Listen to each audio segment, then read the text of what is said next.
Здесь соревнуются и участвуют десятки как новичков, так и профессионалов. И люди едут сюда, преодолевая сотни километров ради чувства свободного полета. Александр Горбунов на протяжении 5 лет занимается дельтапланеризмом. На чемпионат Якутии по сверхлегкой авиации приехал не один. Поддержать спортсмена собралась вся семья. Живешь, работаешь, семья, дом, да, дети и обязательно полеты. То есть они присутствуют, это частичка моей, скажем так, жизни. Без них я себя пока не представляю. Практически все участники на время проведения соревнований организовали палаточный городок. Соревнования проходят здесь с начала июня.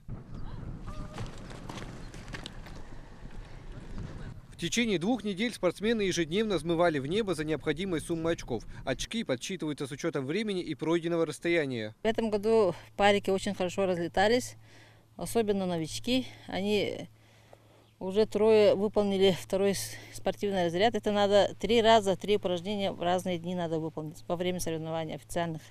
Всего в чемпионате участвовали около 20 спортсменов. По словам специалистов, погода в последние дни выдалась не самая подходящая для завершения соревнований. Однако это не помешало всем вылететь со старта и получить соответствующие разряды. Фунтова Лариса, Иларион Федоров, Хангаласский район.